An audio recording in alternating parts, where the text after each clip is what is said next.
Assalamualaikum warahmatullahi wabarakatuh. Innal hamdalillah nahmaduhu wa nasta'inuhu wa nastaghfiruh wa na'udzu billahi min shururi anfusina wa sayyiati a'malina. May yahdihillahu fala mudilla lahu wa may yudlil fala hadiya lahu. Asyhadu an la ilaha illallah wahdahu la syarika lahu wa asyhadu anna Muhammadan abduhu wa rasuluh la nabiyya ba'dahu. Allahumma shalli wa sallim wa barik ala sayyidina Muhammad wa ala ali sayyidina Muhammad. Jamaah Majelis Taklim Thariqul Iman yang dirahmati Allah SWT, syukur alhamdulillah pada malam hari ini kita bisa terus istiqomah untuk menyelenggarakan dan juga mengikuti kajian Dirosah Syariah Islamiyah ya. Nah, ini karena sebentar lagi kita mau hari raya Kurban, maka alangkah baiknya kalau pada kesempatan malam hari ini kita membahas tentang fikih kurban, seputar fikih kurban. Ada yang mau kurban kayaknya? Ya, alhamdulillah, insyaallah ya. Pertama, sebelum saya melanjutkan materi, saya menyampaikan bahwa salah satu keagungan Allah SWT itu menurunkan syariatnya terkait dengan kurban. Kenapa begitu? Jadi kalau kita lihat bagaimana agama-agama yang lain untuk meningkatkan gizi dan segala macamnya, Islam punya satu cara di mana Allah memerintahkan kita untuk berkorban. Kurbannya daging kambing, sapi, unta. Jadi ketika Allah SWT memerintahkan kita untuk berpuasa di bulan Ramadan, gitu ya, di mana kita berempati, juga bagaimana kita merasakan bagaimana orang-orang du'afa itu mungkin setiap harinya itu kekurangan makan. Kita berempati salah satunya dengan puasa di bulan Ramadan. Jadi kita ikut merasakan bagaimana penderitaan orang-orang du'afa, meskipun nggak sama persis ya. Karena orang du'afa bisa jadi puasa itu hampir tiap hari gitu. Sedangkan kita mungkin di bulan Ramadan dong. Dan kalau di bulan Ramadan juga orang-orang du'afa itu ketika makan itu juga mungkin gizinya itu kurang. Tapi kita di bulan Ramadan buka puasa justru mewah ya. Kenapa kok mewah? Ya gorengan lah, yang kurma lah, yang es lah gitu ya. Nah bisa jadi mereka ini nggak ada yang namanya gorengan, kurma, es. Mungkin ada lah gorengan ya. Jadi nasi sama gorengan aja makanya kan gitu. Cuman kalau kita macam-macam. Nah, salah satu manfaat, salah satu hal bagaimana meningkatkan gizi dari para duafa, ya salah satunya adalah kurban. Kurban. Jadi semua umat Islam itu akan menerima daging kurban, mau yang miskin mau yang kaya, semua menerima daging kurban itu. Jadi ini ibaratnya memang hari raya Idul Adha. Jadi ibarat kalau bahasa kita sekarang itu ya kita berpesta dengan menyembelih hewan kurban, kemudian dibagi-bagikan, dimakan bareng. Ini menurut saya konsep yang sungguh dahsyat, luar biasa. Selain ada konsep-konsep yang lain, apa itu konsep-konsep yang lain? Misalkan akikoh, gitu ya. Jadi kalau akikoh untuk putri itu kan 1 kambing, untuk putra 2 kambing. Ini juga sama dibagi-bagikan juga, gitu ya. Nah ini merupakan satu syariat yang menurut saya secara agama itu dahsyat. Kenapa dahsyat? Ya karena ada kepedulian dari agama itu terhadap orang-orang du'afa itu. Selain konsep-konsep yang lain tadi itu ya. Ini terkait dengan daging aja itu ada kurban, ada akikoh. Nanti kalau terkait dengan bahan makanan itu ada zakat gitu ya. Zakat juga macam-macam sifatnya. Ada zakat fitrah, ada zakat mal, ada zakat pertanian, zakat perdagangan, apalagi itu zakat perkebunan, peternakan, ya. Luar biasa zakat. Nah sekarang apa saja seputar fikih kurban yang akan kita bahas, ada sekitar 7 poin ya. Ada 7 poin.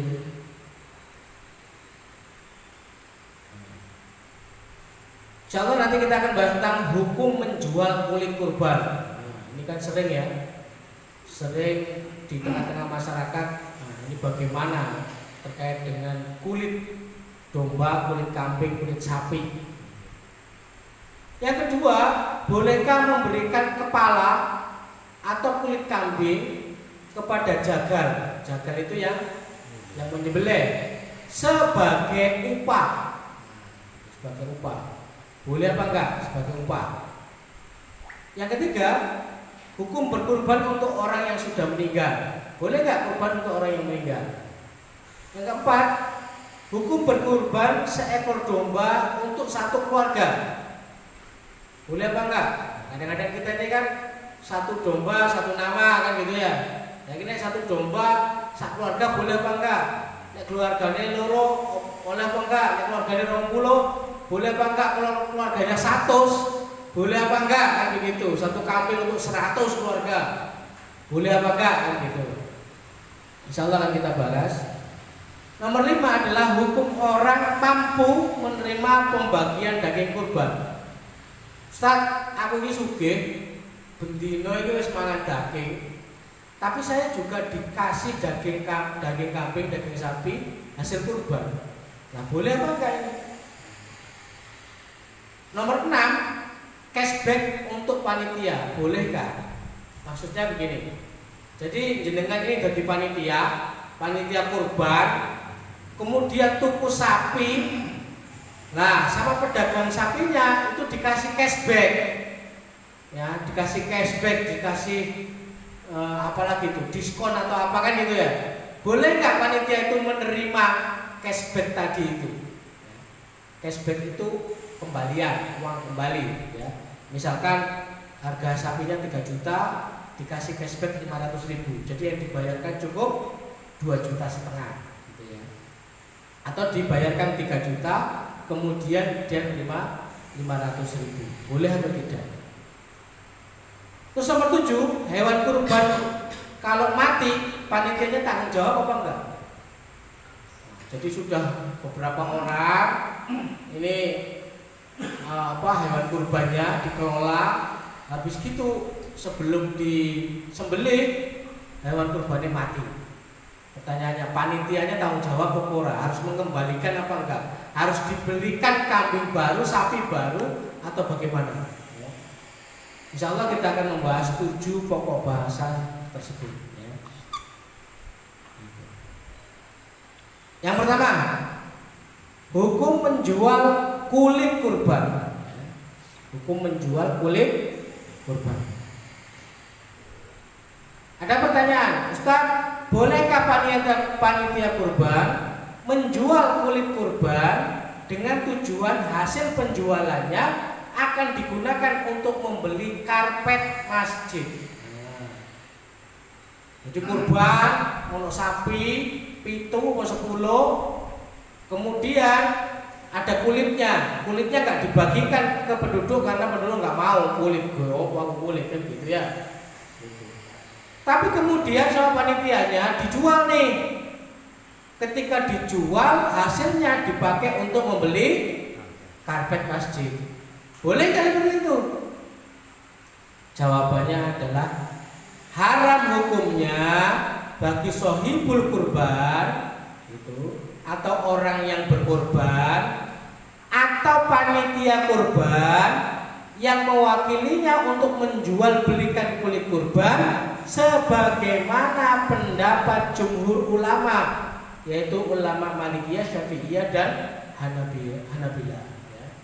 Jadi pendapat mayoritas ulama terkait dengan hukum menjual kulit kurban adalah haram, tidak boleh. Ya. Kenapa kok tidak boleh, Ustaz? Dalil-dalil yang menunjukkan haramnya menjual kulit kurban antara lain, pertama dari Abu Hurairah radhiyallahu an, Nabi SAW bersabda, "Man ba'a jalda adhiyatihi fala udhiyata lahu." Barang siapa yang menjual kulit kurbannya, maka tidak ada pahala kurban baginya. Jadi barang siapa yang menjual kulit kurbannya, maka tidak ada pahala kurban baginya. Jadi memang konteksnya begini ya. Jenengan misalkan mau berkorban, misalkan Ustaz Agus nih, berkorban kambing satu. Biasanya kalau ada orang berkorban itu kan dititipkan ke masjid, betul ya? Masjid ada panitianya, ada gitu ya, biasanya begitu ya. Nah pertanyaan saya sekarang, akadnya apa nih? Dari orang yang punya kambing, terus kemudian dikasihkan kepada panitia korban di masjid, itu akadnya apa? Akadnya apa? Yo iya akadnya korban, ngerti. Pertanyaannya kenapa kok dibelah dewe? Kenapa kok diwekeni panitia di masjid? Akadnya apa nih? Betul.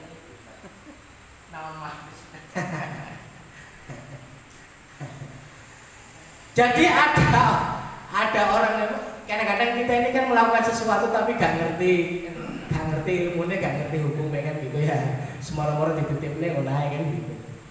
Nah nitipnya kae iku hukumnya iku apa? Akadnya itu apa? Mewakilkan. Kalau mewakilkan berarti wakalah. Kalau wakalah berarti orang yang mewakili status hukumnya itu sama dengan orang yang mewakilkan. Betul? Nah, artinya orang yang mewakili bertindak atas nama orang yang mewakilkan. Betul? Nah, wakalah. Wakalah itu ada namanya wakalah saja, ada namanya wakalah bil ujroh. Wakalah bil ujroh itu mewakili tapi dengan bayaran. Sekarang saya tanya nih, gitu. Jenengan kalau nitipkan ke panitia masjid, sekedar nitip atau ada ujrohnya, ada bayarannya kepada panitia? Nggak ada, nitip toh. Kalau nitip toh, oh, alhamdulillah ini panitianya ikhlas-ikhlas kabeh kan ya. Wis dititipi ra nrimo bayaran. Ustaz, karena saya ini nggak dibayar, maka kulit hewannya ini saya jual buat saya. Itu yang tidak boleh. Kenapa? Ya, orang yang mewakili statusnya adalah sama dengan orang yang mewakilkan. Panitia itu kan mewakili orang yang berkorban. Maka statusnya panitia itu sama dengan statusnya orang yang berkorban karena dia mewakili orang yang berkorban. Nah, dalam konteks itu hadisnya berlaku nih. Barang siapa yang menjual kulit kurbannya, maka tidak ada pahala kurban baginya. Artinya apa? Panitia kalau menjual kulit kurbannya, itu artinya sama dengan orang yang berkurban menjual kulit hewan kurbannya. Paham nih? Nah, statusnya apa, Ustaz? Haram. Dan kata Nabi, barang siapa yang menjual kulit kurbannya, maka tidak ada pahala kurban baginya. Jadi orang yang berkurban gak ada gitu pahala. Setor sapi tok, setor kambing tok, tapi gak entuk pahalane kurban. Duh, kalau begitu panitianya untuk apa ta? Ya, kalau memang nggak ada apa istilahnya, nggak ada ujrohnya, ya insya Allah dapat pahala. Nah, untuk ujrohnya untuk pahala tak? Untuk pahala dan untuk upah. Nah, gitu ya. Panitia. Kadang-kadang teman-teman ini memang apa ya? Kadang-kadang agak keliru. Sama kayak zakat. Zakat di masjid itu diterima oleh panitia. Nah, panitia ini statusnya apa nih? Oh, kalau di dalam hadisnya Ustaz, itu panitia itu sama dengan amil. Oh, salah. Kenapa salah? Yang dimaksud amil bukan panitia zakat. Amil itu lembaga khusus yang dibentuk oleh pemerintah. Nah, kalau memang dia lembaga khusus yang dibentuk pemerintah, maka si amil tadi itu punya wewenang. Apa wewenangnya? Narik zakat. Jadi amil ini, kalau misalkan ada orang Islam yang enggak bayar zakat, itu bisa ditangkap, iso dipaksa bayar zakat, nek enggak hak. Kok iso ngono ta?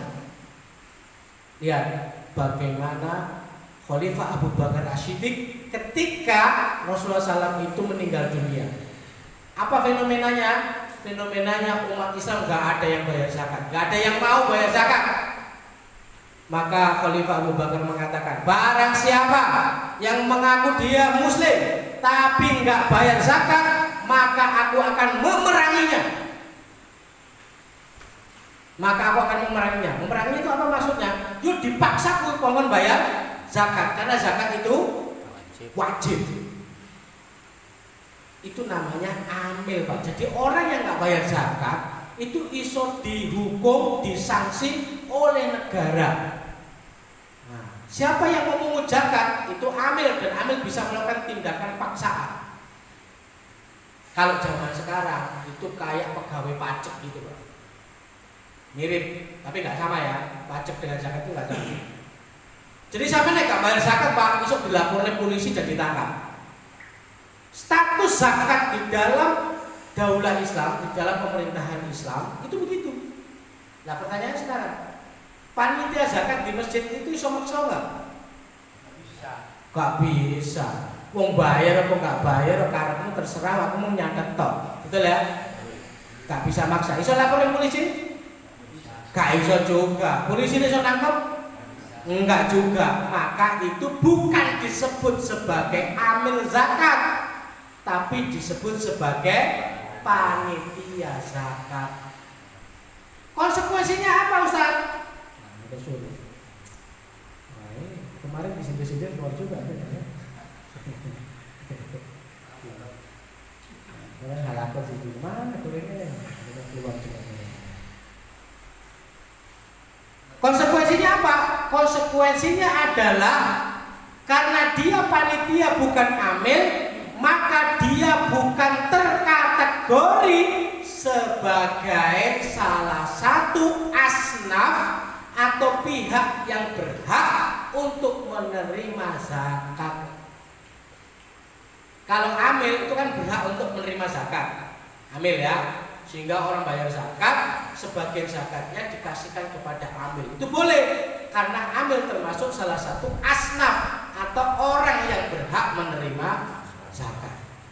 Tapi kalau panitia gak berhak, gak boleh. Loh, kalau gitu ya apa Ustaz? Ya sudah, untuk pahala wae. Boleh nggak panitia ini mau dibayar? Boleh. Panitia dibayar, gak apa-apa. Tak boleh nggak zakat tak bagikan sendiri, tak serahkan sendiri kepada orang yang berhak? Ya boleh juga, nggak harus lewat panitia. Jadi jenengan ada tetangganya yang miskin, mau bayar zakat, wes gak usah nih masjid, gak usah nih panitia, langsung aja kayak, wes selesai. Kemarin juga ada pertanyaan, tak zakat itu dibagi rata apa piye? Kan ana zakat itu nama kelebihannya apa kan? Zakat ana kelebihannya yo wis dienggo engko sing penting 8 asnaf itu. Maksudnya ngene. Enggak ada yang namanya hukum syaratnya bahwa zakat itu dibagi rata 8 asnaf, enggak ada. Dibagi rata, misalkan orang miskin 20 dibagi rata 20, enggak ada juga. Jadi pokoknya dibagi dikasih. Jadi bisa jadi satu keluarga misalkan ada 10 kali 2, berapa itu? 2,6 atau 2,7 kilogram. Nah itu dikasihkan kepada satu orang ya 2,7 kali 10 27 kilo dikasih neng wong siji tok. Yo gak apa-apa. Kembali ke sini ya. Kembali ke sini. Jadi haram hukumnya bagi panitia untuk menjual kulit hewan kurban. Kedua, dari Qatadah bin An-Nu'man radhiyallahu anhu, Nabi SAW telah bersabda, manfaatkanlah kulit-kulit kurban itu, tapi janganlah kamu menjualnya. Dimanfaatkan boleh, tapi dijual tidak boleh. Dimanfaatkan ke peta, misalkan dipakai jidor itu, ya, dipakai rebana itu plak yang misalkan apa itu namanya banjarian. Kalau di sini apa namanya? Sama banjarian juga. Pakai itu boleh, itu dimanfaatkan, tapi dijual tidak boleh, haram hukumnya. Berdasarkan dalil tersebut, maka haram hukumnya bagi sohibul kurban dan juga panitia yang mewakili untuk menjual kulit kurban. Demikian pula haram hukumnya menjual kulit kurban bagi wakil dari sohibul kurban, seperti panitia kurban atau DKM atau takmir masjid dan yang semisalnya, sesuai kaidah fikih dalam hukum wakalah. Apa itu kaidah fikihnya dalam hukum wakalah? Setiap tasarruf, tasarruf itu aktivitas apa ya? Ya mengeluarkan harta, gitu ya. Setiap tasarruf yang boleh dilakukan sendiri oleh seseorang, boleh bagi dia mewakilkan kepada orang lain pada urusan itu, atau boleh juga dia mewakili orang lain.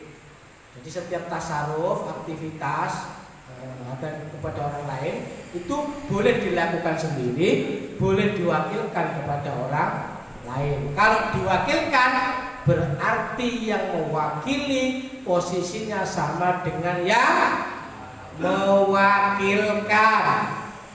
Karena hukum yang berlaku untuk orang yang berkorban tidak boleh menjual kulit hewan kurban, maka orang yang mewakili dalam berkorban juga tidak boleh menjual kulit hewan kurban. Jelas ya?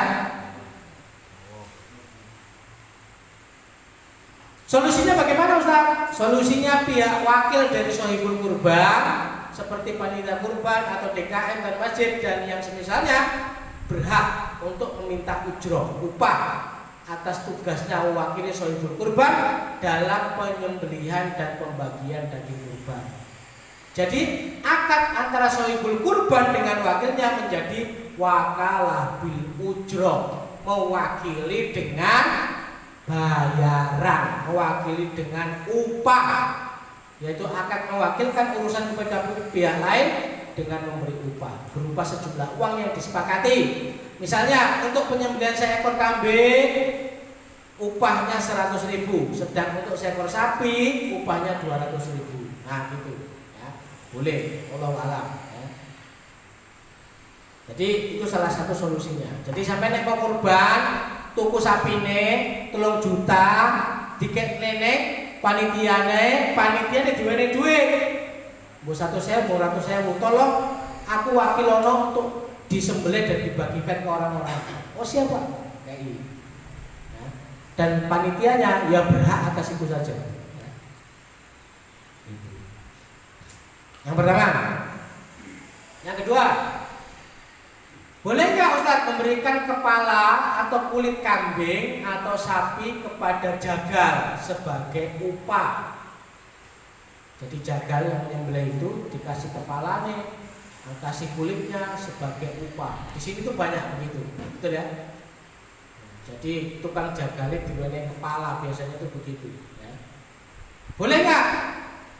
Dia motong kambing, motong kurban, bayarannya kepala hewan kurbannya, bayarannya kulit hewan kurbannya. Boleh apa enggak? Gak diwenehi duit, tapi diwenehi kepala sama kulit hewan kurbannya. Boleh apa enggak? Tanya, Ustaz, bolehkah memberikan kepada jagal kulit atau kepala hewan kurban sebagai upah untuknya? Jawabannya adalah haram hukumnya memberikan upah jagal berupa kulit hewan kurban atau kepala dari hewan kurban atau bagian lain dari hewan kurban yang dia sembelih. Tidak boleh, Pak. Terus bagaimana dengan jagalnya, Ustaz? Upah kepada jagal wajib berupa sejumlah uang yang tertentu yang disepakati. Misalnya 100.000 untuk satu ekor kambing yang disembelih. Nah, gitu.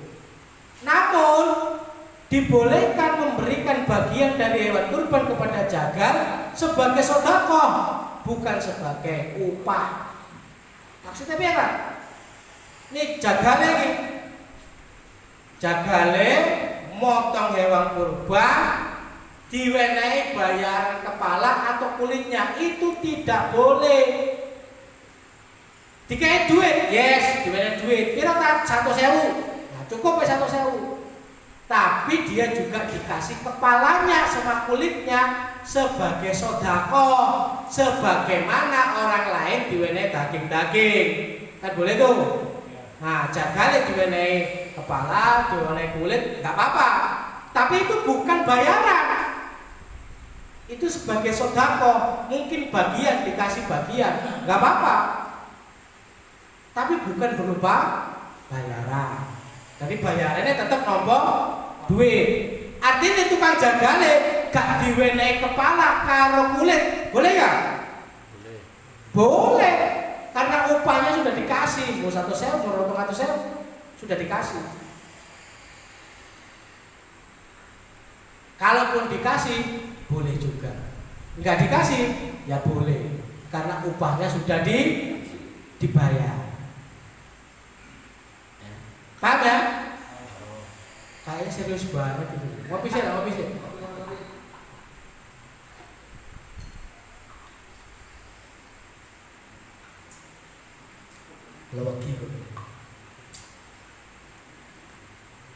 Dalil haramnya memberikan upah kepada jagal berupa sebagian dari hewan kurban yang dia sembelih adalah sebagai berikut.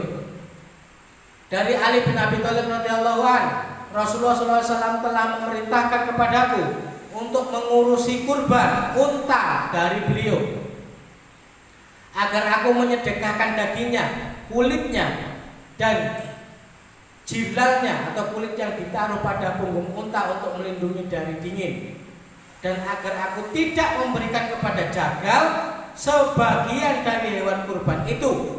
Ali berkata, kami memberikan kepada dia atau jagal upah dari kami sendiri. Nah, ini hadisnya ya.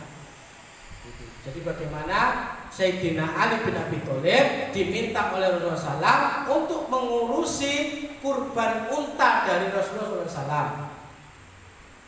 Maka Ali bin Abi Thalib, Sayyidina Ali bin Abi Thalib tidak memberikan bagian dari hewan kurban, apakah itu kepalanya, apakah kulitnya, apakah dagingnya, apakah yang lainnya, kepada jagalnya. Tapi jagalnya dikasih upah dari uang mereka sendiri, bukan uang dari panitianya, tapi uang dari yang kurban. Ya. Nah, ini dalilnya, jadi tidak boleh. Jelas? Jelas. Nomor 3, hukum kurban untuk orang yang sudah meninggal. Boleh enggak kurban untuk bapaknya, ibunya, kakeknya, neneknya, anaknya, saudaranya yang sudah meninggal? Tak. Boleh nggak menyembelih kurban untuk orang yang sudah meninggal? Jawabannya ada 3 pendapat di kalangan ulama. Pertama, ada ulama yang membolehkan berkurban atau memberikan berkurban. Boleh baik ada wasiat atau tidak dari orang yang sudah meninggal. Jadi bapak ibu mungkin meninggal, ono wasiate, le tolong bapak kok korbane ya, jangan begitu. Nek korban, ya lo tolong korban lo, bapak pengen tahun ngarep korban, sakurang tahun ngarep kesampaian bapaknya meninggal. Jadi ada wasiat untuk berkorban. Ada juga enggak punya wasiat, tiba-tiba sudah meninggal. Kelompok pertama, ulama yang pertama membolehkan baik ada wasiat maupun tidak ada wasiat, boleh untuk berkorban. Ini pendapat ulama mazhab Hanafi, Hambali, dan sebagian ahli hadis seperti Imam Abu Daud dan Imam Tirmizi. Yang kedua, hukumnya makruh. Makruh. Jadi nek wong meninggal terus dikurbani, itu hukumnya makruh. Kelompok yang kedua. Ini pendapat ulama mazhab Maliki. Yang ketiga, hukumnya tidak boleh kecuali ada wasiat sebelumnya dari orang yang meninggal. Ini pendapat ulama mazhab Syafi'i. Jadi ulama mazhab Syafi'i, nek ono wasiat oleh, tapi nek kana wasiate teko sing meninggal maka tidak boleh.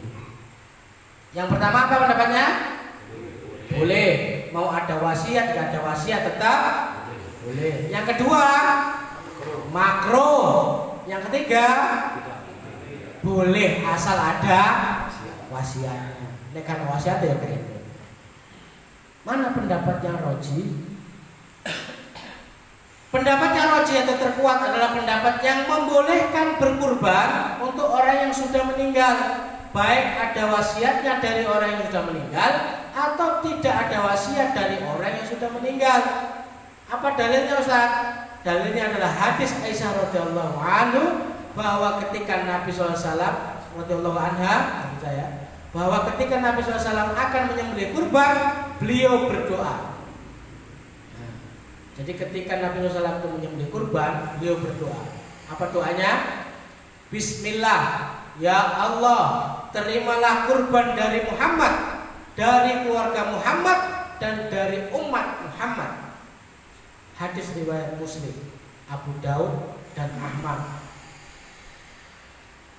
Dari Muhammad, artinya dari Nabi Muhammad, dari keluarga Muhammad, yaitu mungkin dari anak-anaknya, dari mantu-mantunya, ya, yang disebut dengan ahlul bait itu, dan dari umat Muhammad, dari umatnya beliau.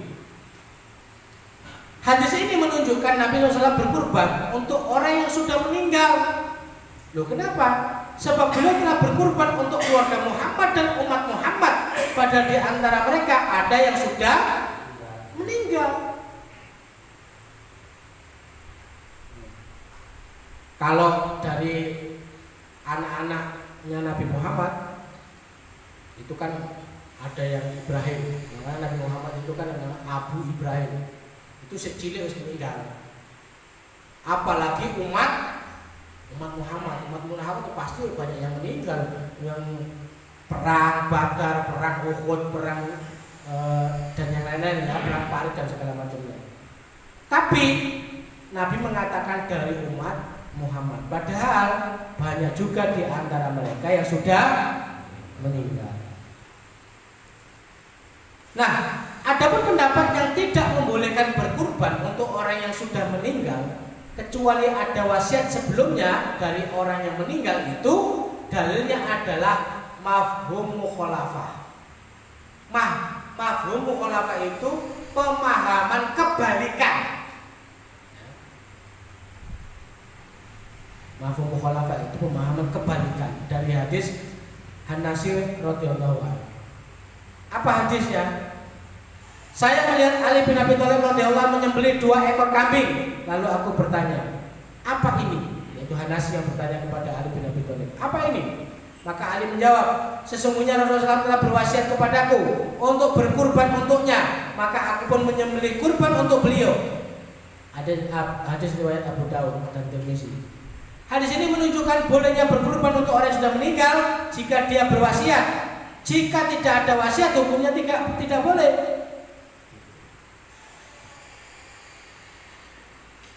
Ali bin Abi Thalib ini kan mantunya Rasulullah. Ali bin Abi Thalib itu berkurban untuk Rasulullah, padahal Rasulullah itu sudah meninggal. Maka ketika Ali ditanya, apa ini? Ali menjawab, sesungguhnya Rasulullah SAW telah berwasiat kepadaku. Berwasiat artinya Rasulullah sudah meninggal untuk berkurban untuknya. Maka aku pun menyembelih kurban untuk beliau. Dari hadis ini gitu, maka apa? Ada pemahaman kebalikan. Nek kurban ke Rasulullah wasiat itu boleh, maka nek gak berwasiat itu tidak boleh. Itu hukum kebalikannya, pemahaman wali aneh. Nek A itu ento, berarti wali aneh A itu gak ento. Itu namanya pemahaman kebalikan. Pertanyaannya, benar nggak pada konteks ini boleh diterapkan hukum kebalikan? Nah, itu bahasanya ya. Boleh apa enggak? Benar atau tidak? Hukum kebalikan diambil dari hadis ini, tepat atau tidak? Pendapat tersebut tidak dapat diterima sebab mafhum mukhalafah atau kebalikan dari hadis tersebut bertentangan dengan mantuk hadis yang bermakna umum yang membolehkan menyembelih kurban untuk orang yang sudah meninggal, baik dia berwasiat atau tidak berwasiat, yaitu sabda Rasulullah SAW. Jadi gini, pemahaman kebalikan itu tidak boleh bertentangan dengan isi dari syariat atau dalil yang maknanya umum yang membolehkan. Nah, apa itu? Ini ada hadis yang mengatakan gini, Bismillah ya Allah, terimalah kurban dari Muhammad, dari keluarga Muhammad, dan dari umat Muhammad. Ini hadis umum. Kan begini ya. Hadis yang dalil yang bersifat, kan ada kaidah usul fikih. Kaidah usul fikih yang mengatakan begini ya. Hadis yang dalil yang bersifat umum akan tetap pada keumumannya kecuali ada dalil khususnya. Jadi kalau dalil umum kabeh itu tetap umum. Kecuali ada hal-hal yang khusus dan itu ada dalilnya. Nah, mafhum mukhalafah atau pemahaman kebalikan itu dianggap dalil dan dalilnya dalil khusus. Lah, itu boleh dilakukan asalkan tidak bertentangan dengan dalil umumnya. Nah, kalau misalkan pemahaman kebalikan itu diterapkan dalam konteks ini, maka itu bertentangan.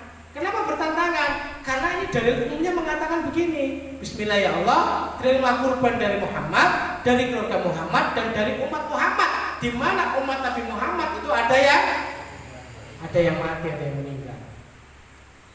Sehingga kalau pemahaman kebalikannya itu diterapkan, maka hadis ini nggak berlaku, Pak. Nah, karena nggak berlaku, maka itu tidak boleh karena ini bertentangan dengan hadis yang ini. Jelas nih? Jelas apa kan ini? Jelas. Nah, kalau kurang jelas, dicatat. Nanti kita diskusikan mungkin ada pertanyaan ya. Ojo ya tok ae. Oh ya tok dadi panitia kurban gak ngerti juga. Gitu ya. Biar nanti kalau ditanya tetangga itu jenengan bisa jawab. Le. Kowe nek dina Sabtu kan ngaji lho. Nggih. Nggih, Pak. Napa? Piye? Nek aku arep kurban kanggo bapakku sing mati oleh apa ora? Nah, takon ngono. Oh, kirangan kudu semerep kula. Lah kowe ngajine kok kon ndele ngaji opo ae le?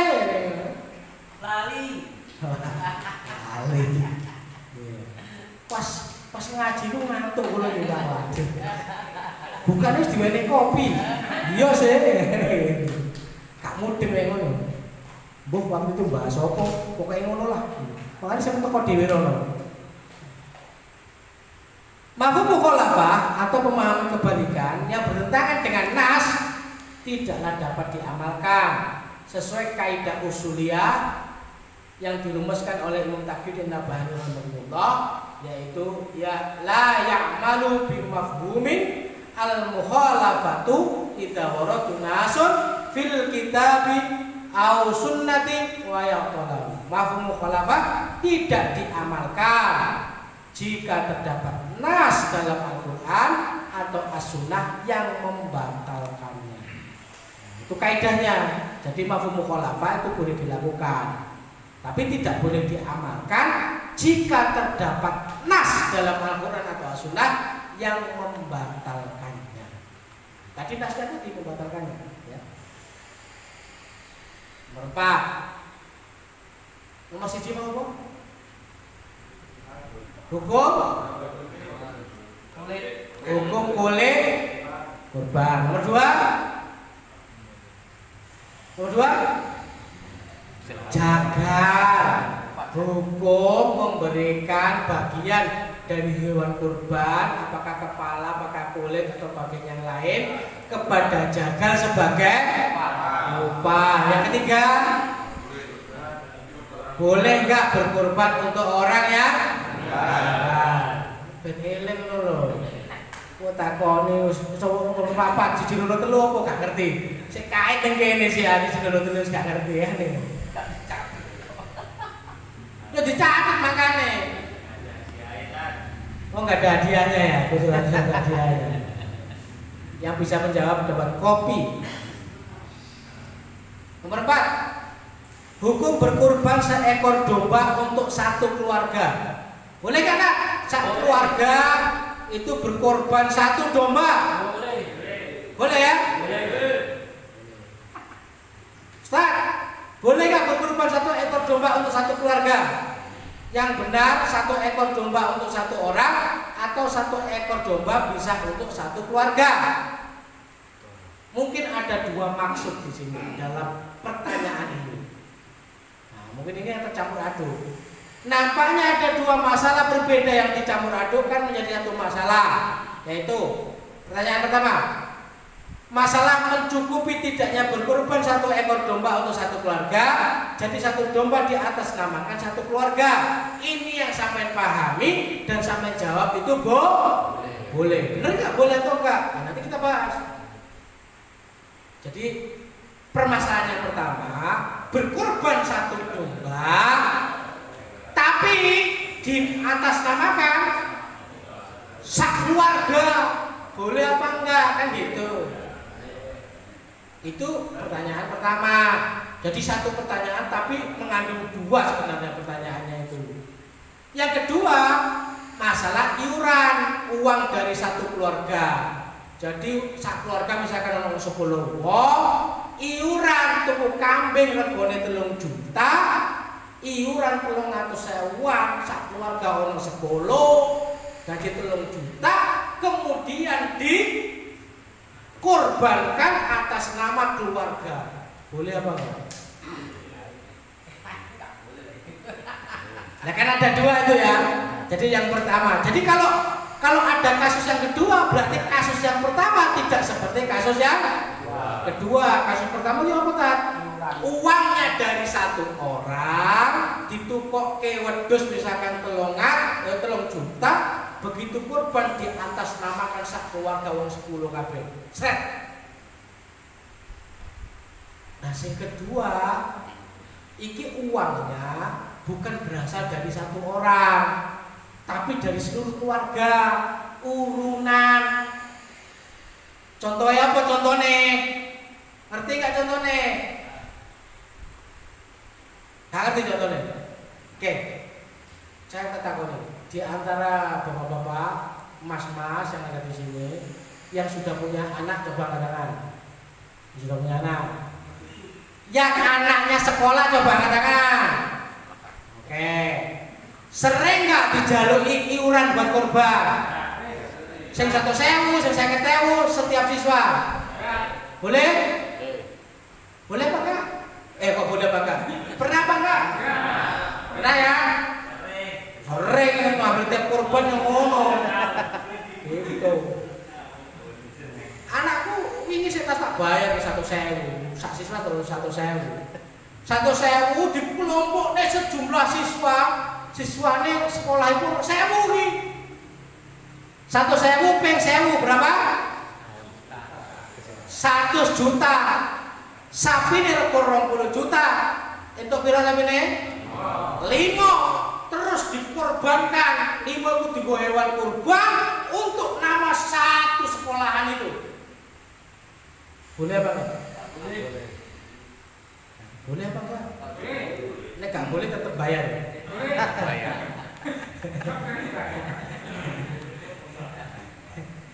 Ben sampean ku ngerti kok di sini. Nek contone mung sak keluarga ngono tok kan sih.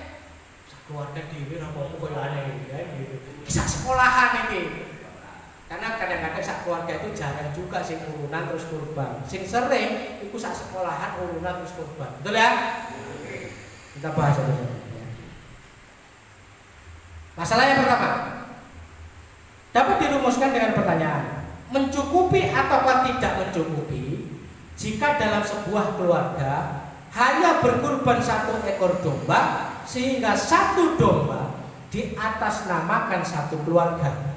Contohnya, Pak Ahmad seorang kepala keluarga membeli 1 ekor domba seharga 4 juta dengan uang dia sendiri, bukan dengan uang iuran dari anggota keluarga. Lalu ketika disembelih disebutkan ini kurban dari Pak Ahmad sekeluarga. Apakah ini boleh dan mencukupi? Jawabnya boleh dan mencukupi karena ada dalilnya. Boleh. Jadi Pak Hadi kurban wedhus siji untuk atas nama sak keluarganya. Boleh. Boleh ya? Boleh. Dalilnya apa Sob? Dari Atok bin Yasar radhiyallahu an, dia berkata, aku bertanya kepada Abu Ayyub Al-Ansori, bagaimanakah dulu sembelihan kurban pada masa Rasulullah SAW? Dia menjawab, seorang laki-laki menyembelih 1 ekor kambing atas nama dia dan atas nama keluarganya. Mereka memakan daging kurbannya dan memberikan sebagiannya kepada yang lain. Oh, dalil termasuk dalil yang tadi. Bismillah ya Allah, terimalah kurban dari Muhammad dan keluarga Muhammad dan umat Muhammad. Nah, ini juga begitu. Dari Abu Ayyub Al-Ansori, dia menjawab, seorang laki-laki menyembelih 1 ekor kambing atas nama dia dan atas nama keluarganya. Mereka memakan daging kurbannya dan memberikan sebagiannya kepada yang lain. Boleh Pak. sak keluarga. Enak ngono.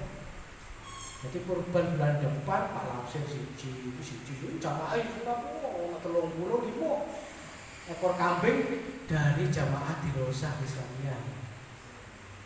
Maksudnya satu-satu atas sama keluarganya. Boleh ya? Boleh.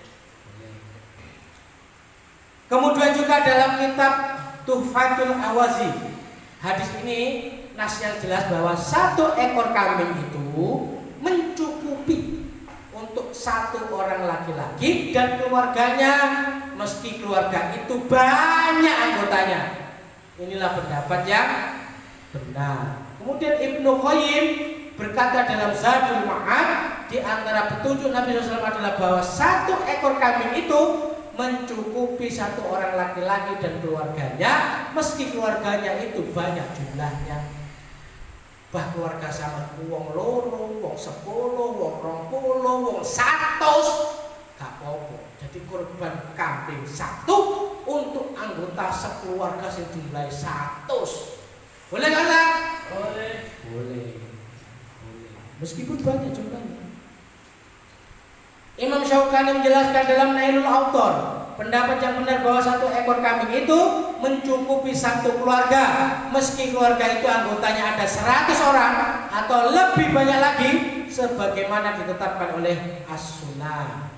Dari penjelasan di atas, jelaslah bahwa boleh hukumnya dan mencukupi satu kepala keluarga menyembelih satu ekor domba atau kambing untuk dirinya dan juga untuk keluarga. Jadi nggak harus bapaknya situ, ibunya situ, anaknya pertama situ, anak kedua situ. Kok keluarganya pintu terus pintu kambing? Nggak harus begitu juga. Boleh satu kambing untuk 7 keluarga. Nah, kalau di sini kan biasanya kambing kan hanya nama satu orang, gitu ya. Nah, mulai sekarang nggak apa-apa tuh.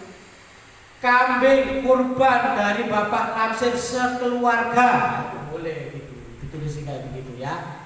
Jadi nggak hanya ditulisin nama Pak Lamsir aja, sekeluarga. Umat Dirosah. Itu bukan keluarganya. Ya.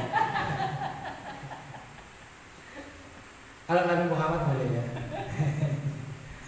Ada pun masalah kedua, yaitu bolehkah iuran dari satu keluarga untuk membeli satu ekor domba kurban, lalu kurban di atas namakan keluarga. Misalnya harga domba 4 juta per ekor, lalu ada iuran dari 4 orang anggota keluarga, masing-masing iuran 1 juta, terkumpullah 4 juta, lalu dibelikan satu ekor domba. Pertanyaannya, bolehkah kurban domba 1 ekor itu? Apakah itu mencukupi untuk satu keluarga? Jawabannya tidak boleh dan tidak mencukupi. Kenapa kok tidak boleh? Karena tidak ada dalilnya yang membolehkan iuran untuk kurban kambing atau domba. Loh, tak, nek kalau dalilnya kan berarti nggak dilarang, Ustaz. Ini pemahaman yang salah. Loh, kok pemahaman yang salah? Karena kaidah usulnya itu begini. Setiap perbuatan harus terikat dengan hukum syara. Artinya apa? Manusia boleh melakukan tindakan asalkan tindakannya itu ada hukum syara'nya. Artinya apa? Manusia tidak boleh melakukan sesuatu ketika sesuatu itu tidak ada hukumnya. Loh, usul fikih yang lain itu mengatakan, Ustaz, gitu. Kita boleh melakukan tindakan apapun selama tidak ada larangan. Jadi kalau larangan tentang perbuatan itu, Ustaz, maka boleh melakukannya. Itu kaidah yang salah. Ya.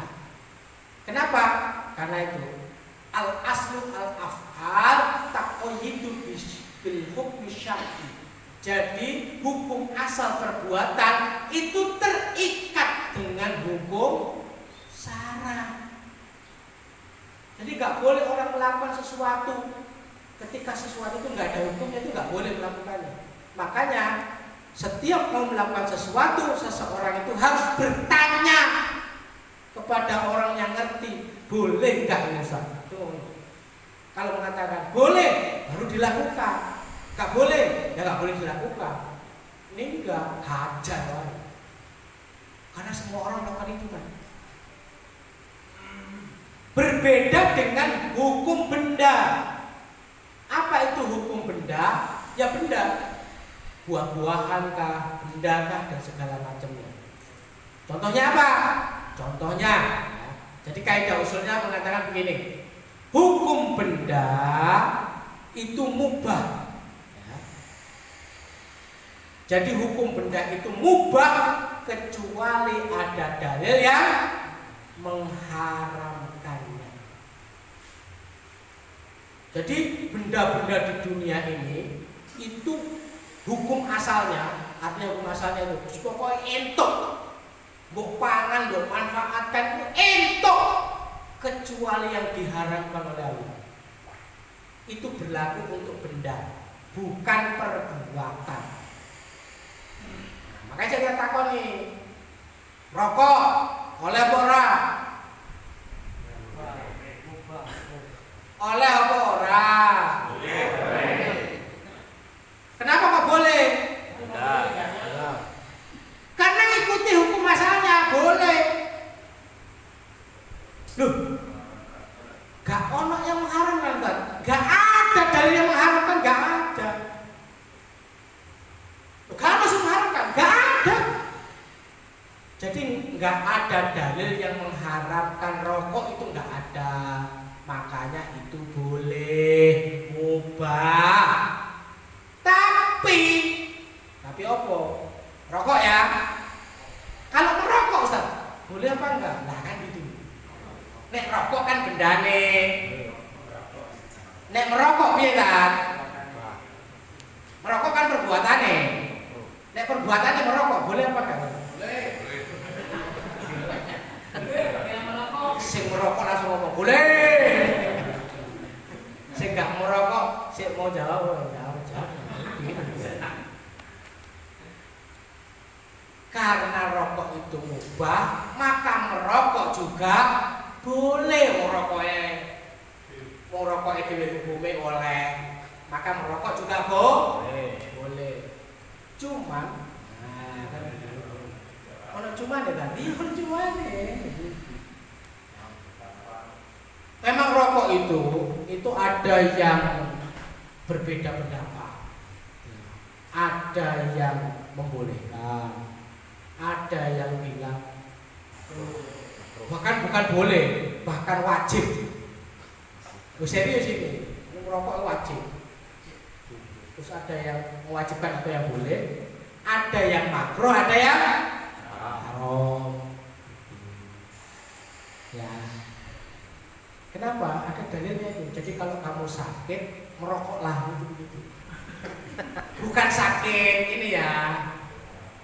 Jadi ada sahabat atau siapa lah gitu ya. Saya lupa, ada ceritanya. Itu sakit, disuruh merokok. Begitu merokok sembuh dia. Karena memang ada, nggak tahu ya ini apakah qaul ulama atau hadis atau apa, saya lupa ya. Nanti dicek lagi. Nah dan itu dilakukan dan itu sembuh. Makanya disampaikan ulama-ulama itu bukan hanya boleh, bahkan wajib. Gitu ya. Ada orang yang melarang. Nah, melarang itu kenapa? Ya karena alasan kesehatan. Gitu. Nah, karena rokok mengakibatkan kanker paru-paru, impotensi.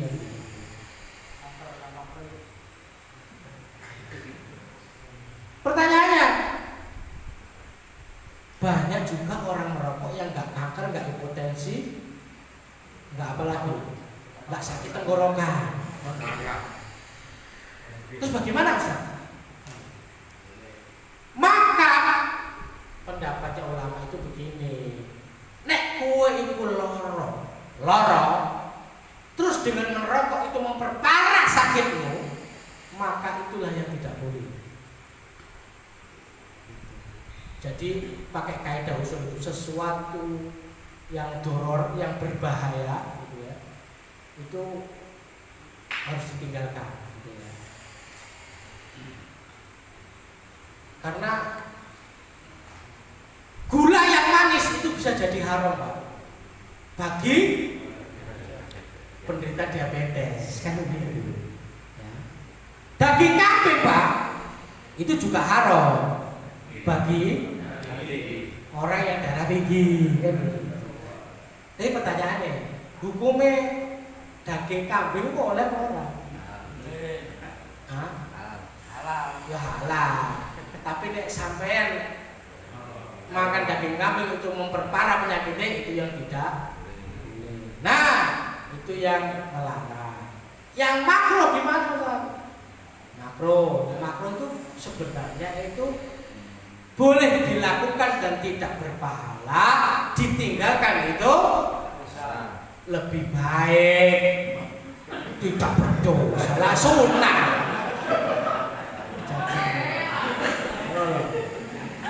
Ditinggalkan lebih baik. Kenapa? Karena bisa jadi orang itu terganggu dengan asap rokoknya. Jadi sampai nih bis rokokan itu ganggu penumpangnya bis, wajib untuk dimatikan. Kalau nggak dimatikan, haram hukumnya, berdosa. Maka ini ngerokok, tengok kanan kiri, ngomong, kalau saya rokok boleh nggak? Ngomong, nggak apa rokokan, nggak izin tak, ditonton, rokokan sedal sebelah sini dong. Itu tanda nggak boleh, dia terganggu, matikan rokoknya. Terus apa dapat sama perokok? Nah, kok sebahasa pun sama nggak apa-apa? Ya wes terserah sama karepmu, kan begitu. Ya. Begitu ya, jelas ya. Jadi kembali lagi, tidak bolehnya itu karena tidak ada dalilnya, loh. Ya, nggak ada dalilnya yang membolehkan iuran untuk kurban kambing atau domba. Yang ada dalilnya iuran untuk kurban sapi atau unta, yaitu satu sapi atau unta boleh iuran 7 orang. Nek sapi siji iuran wong 7 itu kok nek sapi itu boleh. Kenapa boleh? Ada dalilnya. Nek iuran kanggo tuku kambing siji iuran wong 7 boleh apa enggak? Enggak boleh. Iuran sapi boleh apa enggak? Ya enggak boleh nek lebih dari 7. Nek 7 boleh. Nek 5 nek apa? Boleh apa enggak? Enggak boleh. Boleh itu 7. 7 kok iso ditawar, Pak. Pitu oleh nek telu berarti oleh gak entuk. Tetep pitu. Makane nek 6 mesti boleh panitia ku sampai nemu. Nek gak nemu batal kae. Ngono lho. Terus nek iuran 100 siswa ta, yo gak boleh juga. Kan ada hadisnya itu ta, iuran beli sapi iyo 7 le, bukan 100. Jadi kalau mau narik, boleh narik per siswa, misalkan gitu ya 500.000 per siswa. Nanti pitu, kok 500? 1 juta berapa? Kok 1 juta? 3 juta. 3 juta per siswa. Kok ketemu pitu 1 juta tuh kok sapi? Duh, ada cara lain nggak Ustaz? Oh, ada cara lain. Ada cara lain, tapi harus disepakati. Nah. Mengenai tidak bolehnya iuran untuk kambing atau domba, Syekh Husamuddin Ifana menegaskan dalam kitabnya Al-Mufassal fi Ahkam Al-Udiyah, tidak boleh iuran sejumlah uang yang kecil-kecil nominalnya untuk membeli 1 ekor kambing, karena iuran untuk membeli 1 ekor kambing tidak sah hukumnya. Ini pendapatnya Syekh Husamuddin Ifana. Tidak boleh iuran dalam harga binatang kurban jika kurbannya itu kambing. Namun boleh ada 7 orang atau kurang dari 7 orang untuk iuran dalam kurban 1 ekor sapi atau 1 ekor unta. Ini fatwa, ya fatwa boleh. Solusinya beda. Bolehkah iuran sejumlah orang lalu dihibahkan kepada 1 orang, lalu orang itu membeli 1 kambing untuk kurban? Sak keluarga atau wong pitu kae wedhuse rega 3 juta. Iuran tuh 200. Tapi enggak iuran ta. Ya, bisa ku pokoke urun duwe, tak sedekahkan, tak hibahkan. Tahu hibah? Hadiah, iso kok tak wenehno ning keluargaku. Bar diwenehno ning keluargane ikhlas. Ya, hibah, pemberian, sedekah, kena blek. Kemudian terkumpullah 3 juta. 3 juta itu dibelikan kambing, kemudian dikorbankan atas nama dia dan keluarganya. Boleh apa enggak? Boleh apa enggak? Boleh. Maka dari itu tidak boleh iuran untuk 1 ekor kambing jika dimaksudkan untuk ibadah kurban. Solusinya masing-masing orang yang ingin membantu melakukan iuran sejumlah uang, namun dengan maksud dihibahkan kepada 1 orang yang hendak menyembelih kurban, bukan bermaksud iuran dalam kurban. Jadi iuran sampai 1.000 dari sekolah itu niatono untuk hibah. Diniatkan untuk hibah, bukan iuran kurban. Nek hibah gak boleh diwajibkan. Nah gitu ceritanya. Hadiah kok diwajibkan? Ustaz Anton wajib ya menghadiahi saya 1 ekor kambing. Boleh gak? Ya gak boleh. Jadi kalaupun ada siswa, ada orang tua siswa sing gak bayar, sing diminta sekolah tadi, sekolah nggak boleh maksa, boleh aja nggak apa-apa, karena statusnya hibah. Boleh dipaksa ya apa tak? Nggak kayak sekolah ini mau ngaji lah ngerti. Pasti dipaksa. Iya, wajib ya. Iya. Ya, itu nek jenengan rapat siswa itu dibahas ya, dan lumayan lah. Ngaji sing ndi sampean, Pak? Kan guru Ustaz Haris dilabrak langsung. Ya gak apa-apa. 5. Hukum orang mampu menerima pembagian daging kurban. Tanya, Ustaz, kalau kita dikasih daging kurban padahal kita kan bukan orang miskin, bagaimana hukumnya? Boleh Anda sebagai orang yang mampu menerima daging kurban tersebut, sebab pemberian daging kurban oleh ulama disamakan hukumnya dengan sedekah tatawu. Apa itu sedekah tatawu? Yaitu sedekah sunnah. Sedekah sunnah.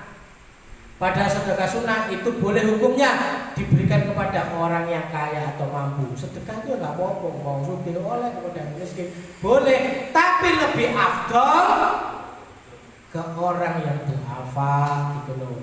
Imam Qudamah menjelaskan bahwa pembagian daging kurban itu hukumnya sama dengan sedekah tatawu. Imam Qudamah berkata, boleh hukumnya memberikan sebagian daging kurban kepada orang kafir. Karena daging kurban itu adalah sedekah tatawu, maka boleh memberikannya kepada zimmi dan tawanan sebagaimana halnya sedekah tatawu lainnya. Ibnu Qudamah dalam kitab Al-Mughni. Dalam sedekah tatawu boleh orang yang mampu kaya menerimanya, meski orang miskinlah yang lebih utama untuk menerimanya. Jadi daging kurban itu boleh dibagi rata Pak, ke seluruh warga boleh. Buah dia kafir, buah dia muslim boleh, buah sugih, buah miskin juga boleh. Karena pembagian itu sama dengan sedekah tatawu, yaitu sedekah sunnah. Tapi orang miskin atau du'afa itu yang lebih afdol, lebih utama. Jelas ya?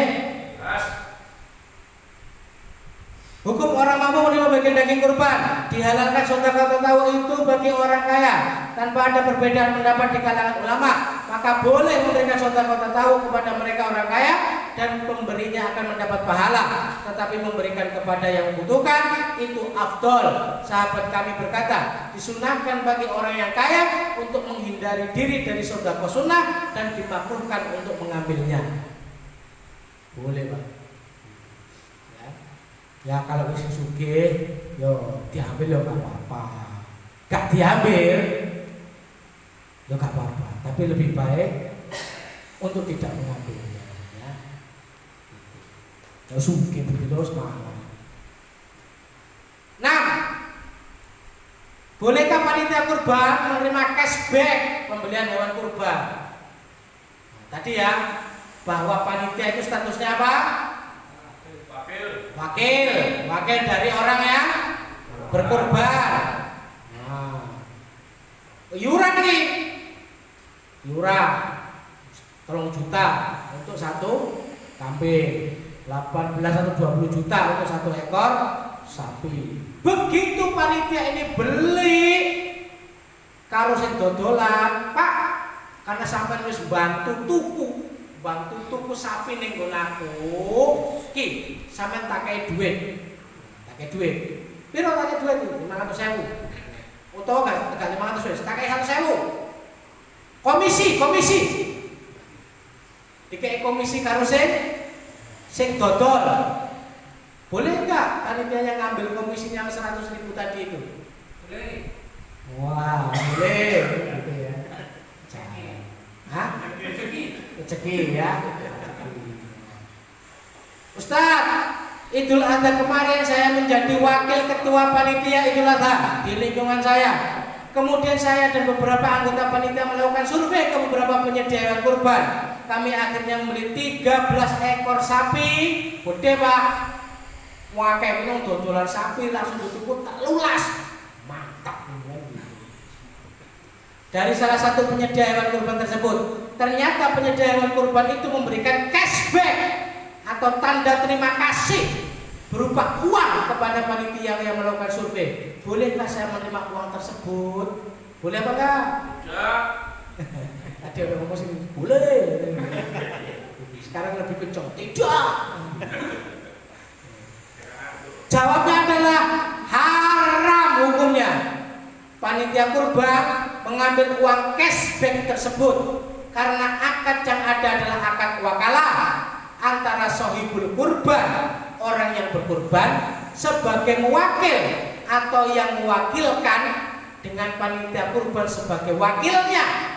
Dalam akad wakalah, keuntungan apa saja yang lahir dari akad wakalah seperti komisi atau diskon menjadi hak wakil, hak yang mewakilkan, hak orang yang berkorban, bukan menjadi hak orang yang mewakili atau hak wakil. Panitia kan harus dikai duit mau. Iku nek akate wakalah bil ujro. Enggak ada ujroe ta, mewakil tok. Padha ae wakil tok mewakili. Lah apa kok gelem wakil tok? Kan ngono. Jadi nek dikai komisi, dikai diskon, dikai cashback toko penjual sapine karena dia mewakili orang yang berkorban, maka duitnya haknya orang yang berkorban. Kecuali begini, sapi tuku sapi, panitia itu 500, terus ngomong, sing korban sapi Pak Ramsir, aku tuku sapi, sampeyan kan korban 12 juta, aku tuku sapi, regane 12 juta, terus aku dikai komisi karo wonge, piro? 500, iya nopo? Pak Ramsir, wis suwun ra apa-apa. Boleh. Tapi nek Pak Ramsir ngomong ngene, wis kene ngene. Wis sampeyan kudu ikhlas ngono kae. Coba ngono lho bagi-bagi. Ya wes, tak bagi separuh sampai separuh aku. Boleh nggak? Boleh. Tapi pada dasarnya harus balik dulu ke orangnya nih. Gak boleh langsung dikantongi. Ya. Imam Taqiyuddin An-Nabhani dalam masalah ini berkata, kalau seseorang mengutus pembantunya atau temannya untuk membeli sesuatu barang bagi orang itu, kemudian pihak penjual memberikan suatu harta, misalnya hadiah atau memberikan komisi sebagai imbalan karena ada pembelian darinya, maka tidak boleh bagi pembantu atau temannya itu untuk mengambil harta tersebut, karena harta tersebut menjadi hak pihak yang mengutus atau mursil, bukan hak pihak yang diutus atau mursal. Ini ada dalam kitab Nizamul Iqtisad fil Islam. Tidak boleh ya. Dalil untuk ketentuan tersebut adalah hadis-hadis Nabi SAW. Di antara hadis dari Urwah Al-Bariki radhiyallahu anhu bahwa Nabi SAW pernah memberikan uang 1 dinar kepadanya, yaitu kepada Urwah Al-Bariki untuk membeli seekor kambing. Ternyata Urwah Al-Bariki dapat membeli 2 ekor kambing dengan uang 1 dinar tersebut. Kemudian dia menjual lagi 1 ekor kambing dari kedua kambing itu dengan harga 1 dinar. Jadi uang 1 dinar dikasih oleh Rasulullah kepada Urwah, kemudian Urwah tuku ternyata untuk 2 kambing. Jadi masing-masing kambing harganya setengah dinar. Kalau Urwah kambing sing siji didol meneh dengan harga 1 dinar. Setelah itu datanglah Urwah ini kepada Rasulullah, kambingnya dikasih, duit dinarnya 1 dinar dikasih. Coba, nah, jualan kalau berbisnis Rasulullah itu berkah kan? Dikei duit 1 dinar, duit 1 dinar balik, kambingnya itu keren kan? Nah, sampai enggak? Dikei proyek harga 100 miliar. Sing diterima umat cuma 40 miliar. Sing 60 miliar nanti tak itu ya sono kae ya. Karena di Indonesia itu satu program yang sangat terkenal dari atas sampai bawah. Tahu programnya? Sunatan massal. Program yang sangat membumi di negeri ini itu dari atas sampai bawah kabeh mengadakan sunatan massal. Sampai Pak Lurah yang ada sunatan massal, sampai sunatan massal. Dan kebiasaan itu terbawa sampai atas-atas juga. Makanya jangan protes kalau disunat sama mereka. Urwah Al-Bariki lalu membawa 1 dinar dan seekor kambing kepada Nabi SAW. Nabi SAW mendoakan keberkahan bagi jual beli Urwah Al-Bariki. Jadi sama Urwah dibalikin semuanya kepada Rasulullah. Dalam hadis ini Urwah Al-Bariki telah menyerahkan keuntungan yang diperolehnya yang berupa uang 1 dinar kepada Nabi SAW. Hal ini menunjukkan bahwa keuntungan dari akad wakalah menjadi hak bagi pihak wakil, bukan hak bagi pihak wakil. Nek ditompo kalau Urwah saja nih kambing tok diwenehi siji 1 dinar dimasukkan kantong, tapi nggak begitu. Dua-duanya diserahkan kepada Rasulullah. Maka Rasulullah mendoakan dia keberkahan bagi jual beli Urwah Al-Bariki.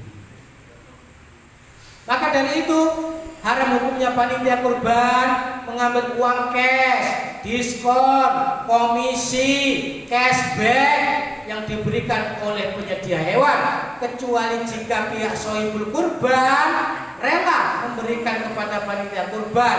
Boleh hukumnya panitia kurban mengambil uang tersebut. Jadi mau 500.000 nek katanya Pak Lamsir wis sampe Joko ae gak apa-apa. Alhamdulillah itu rezekinya buat dia, gak apa-apa gitu ya.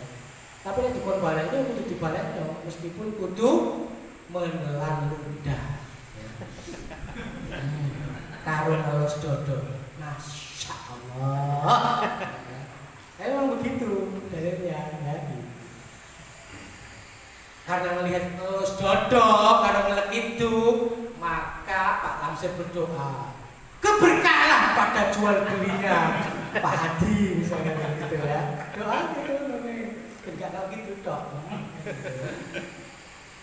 7. Hewan kurban mati, apakah panitia harus bertanggung jawab menggantinya? Kira-kira diganti apa nih? Gak jawab.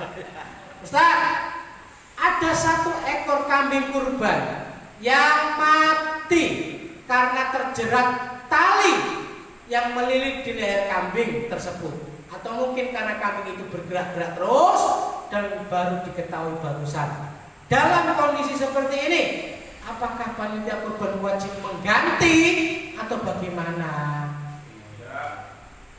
Jawabannya adalah panitia kurban tidak bertanggung jawab atas kambing yang mati tersebut dan tidak pula berkewajiban mengganti kambing yang mati itu, sepanjang asalkan kematian kambing itu bukan karena kelalaian atau kesengajaan dari panitia kurban. Karena dalam hukum wakalah terdapat ketentuan hukum syara bahwa wakil adalah pihak yang dipercaya, al-amin, yang tidak berkewajiban menanggung kerugian atau resiko pada apa-apa yang diserahkan kepadanya, kecuali jika dia sengaja berbuat lalai atau sengaja berbuat kerusakan. Nah, nggak bertanggung jawab, Pak. Jadi kalau ada kambing yang mati, sapi yang mati, itu bukan tanggung jawabnya panitia, karena panitia ini statusnya wakil. Kecuali dikai kambing kayak wedhus, terus wedhusnya digelonggong nganti mati lah, itu kudu ganti itu, karena ada kelalaian atau kesengajaan. Atau misalkan apa, wedhusnya gak dicacang, dijarko wae, terus wedhusnya gak dicacang, terus jarko lah, karena ini dia wedhus itu. Ternyata bengi-bengi wedhusnya muncul hilang, maka itu termasuk kelalaian panitia. Karena kelalaian maka dia harus mengganti. Tapi nek wis dicacang, wis dipakani, terus tiba-tiba kambingnya bergerak, kejiret lehernya, bulunya kejiret, terus mati klek, maka enggak wajib bagi dia untuk mengganti hewan kurbannya. Begitulah syukron wa jazakumullahu khairan katsir. Mungkin itu yang bisa kita sampaikan pada semua teman-teman hari ini. Mungkin ada 1-2 pertanyaan, saya persilakan. Alhamdulillahirabbil alamin. Malam hari ini pemahaman kita tentang kurban tersegarkan kembali ya, karena ini penting bagi kita, karena kita ada pelaku, apalagi di antara jamaah yang ada yang dari panitia. Seperti yang disampaikan Ustaz, monggo yang mau bertanya.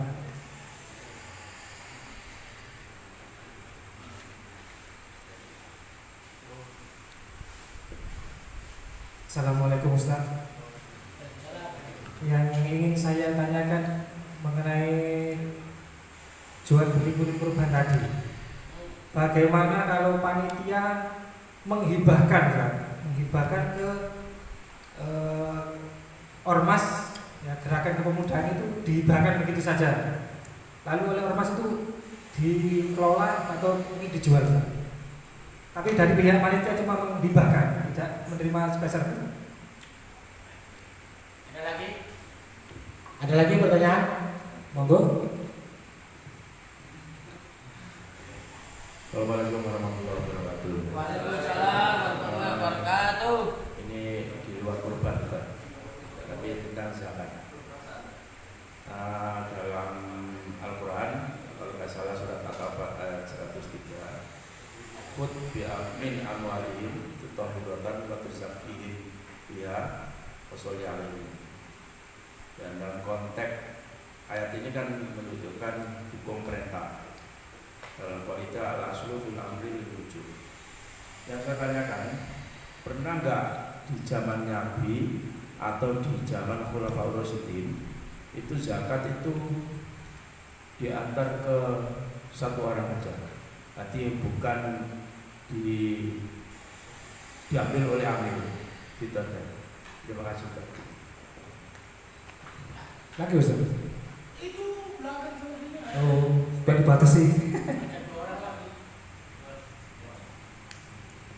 Assalamualaikum warahmatullahi wabarakatuh. Titipan pertanyaan. Jadi iuran untuk korban sapi tadi ada salah satu yang kan sudah terkumpul 6 6 orang, yang ketujuhnya tidak ketemu Ustaz. Akhirnya ada 1 orang yang mau tapi dengan catatan hutang. Itu boleh atau tidak? Kalau punya rezeki akan dibayar. Nah, kemungkinan kalau tidak punya rezeki yang tidak dibayar. Pernyataan. Pertanyaan Pak Ujo ini. Lagi Ustaz? Oke. Ini Pak Ujo ini.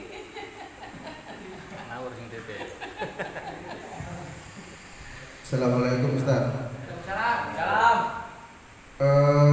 Misalnya saya korban dan yang korban itu kan mendapatkan bagian. Terus saya itu pesen sama panitia, Pak, nanti saya minta bagian kepalanya ya, boleh apa tidak ya? Nah, Cukup apa lagi? Cukup ya? Malam Ustaz. 4 pertanyaan Ustaz. alhamdulillah. Sajane dino iki loro aku ya. Nggak tahu lagi flu ini. Pertanyaan pertama, Ustaz, ini panitianya ngasih ke ormas, dikasih oke, misalkan panitianya ini punya 7 sapi atau 7 kambing, 1 ini dikasih ormas, bleh, oke Ustaz. Nggak ada ganti apa-apa. Boleh apa tidak Ustaz? Ya. Pertama, panitia itu akadnya apa? Wakil. Tugasnya apa? Dalam konteks mewakili? Iya, jadi tugasnya adalah mungkin mengadakannya, kemudian menyembelihnya, kan gitu ya, terus membagikannya, betul? Kalau ngasih ke ormas lain, bagian dari tugas dia atau tidak? Bukan. Berarti nggak boleh kan? Bukan nggak boleh. Itu di luar konteks tugasnya.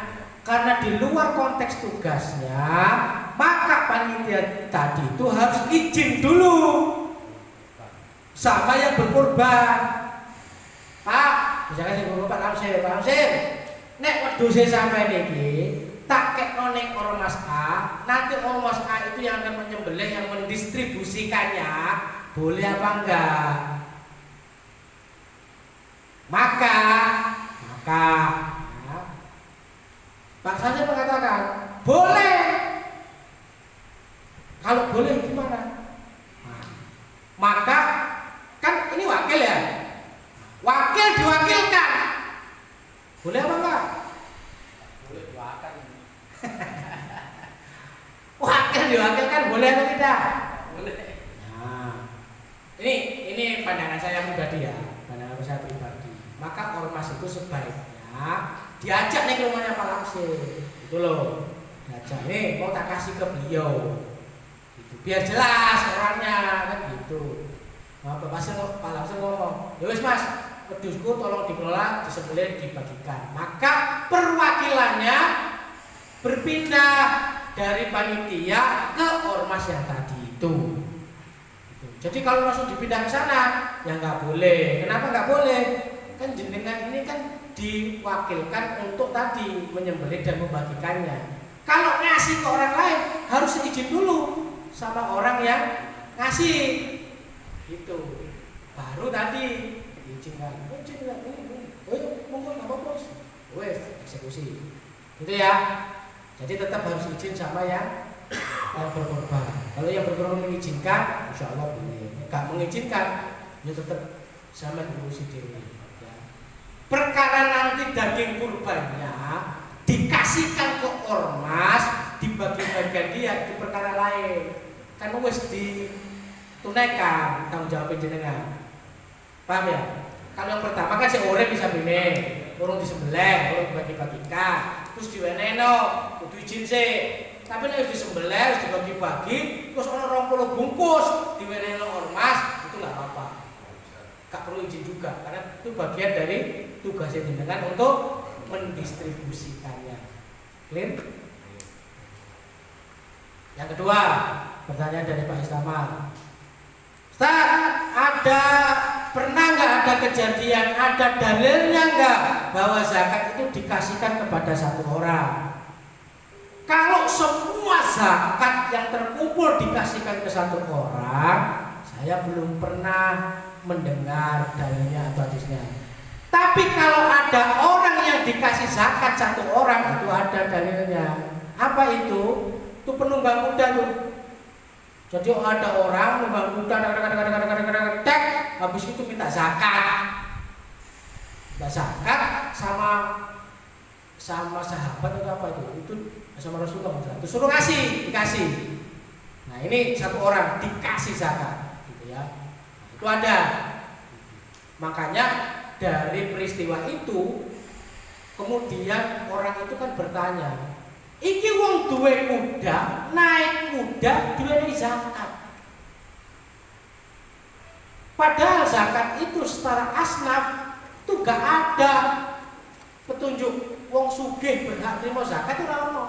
Nek wong duwe kuda itu duwe biasanya wong sugih.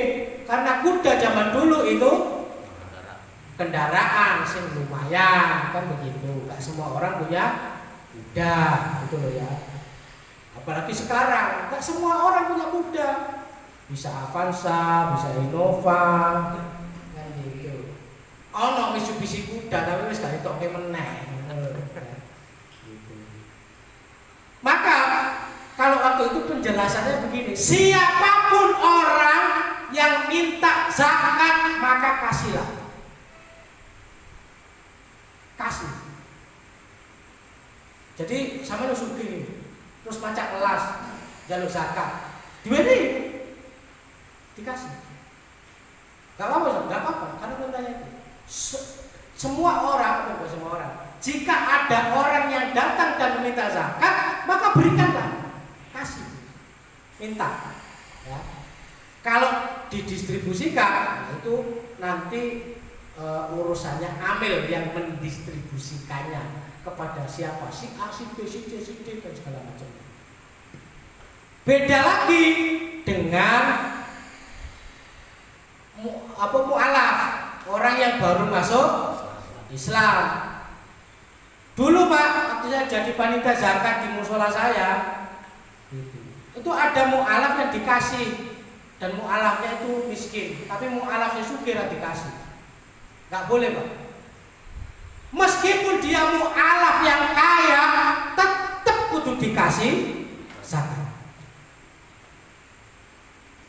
Jadi ceritanya adalah bagaimana kalau nggak salah Abu Sufyan. Abu Sufyan itu tokoh Quraisy, sugih duitnya akeh, tokoh sama Rasulullah itu dikasih zakat yang nilainya sangat besar.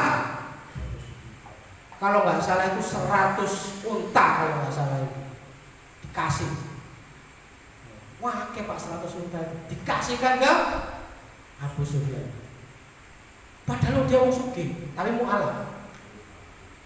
Untuk apa? Tadi biar hatinya ini itu tertaut kepada Islam. Jadi mu'alaf meskipun miskin, meskipun kaya, tetap harus dikasih. Dengan begitu maka bisa kita pahami apa? Satu asnaf zakat, satu orang yang berhak menerima zakat itu boleh Pak dikasih zakat yang banyak, itu boleh. Enggak harus ditumrotong, enggak harus. Maka boleh dikasih wakil, itu boleh. Cuma yang tadi ya, fakir miskin itu lebih diutamakan. Orang fakir dan miskin itu lebih diutamakan. Nek ini Pak bagi zakat itu kan mau dilihat fakir dan miskinnya, betul Pak? Wakil Pak, seharusnya diterima itu Pak, bukan hanya fakir dan miskin saja. Ibnu Sabil, orang yang dalam perjalanan dan kehabisan uang bekal dikasih Pak.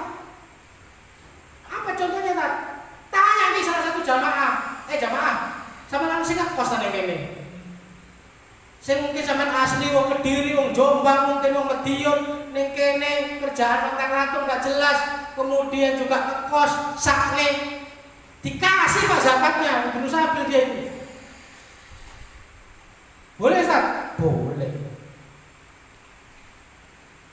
Yang berikutnya, apa yang berikutnya? Yang berikutnya adalah goreng. Tahu goreng?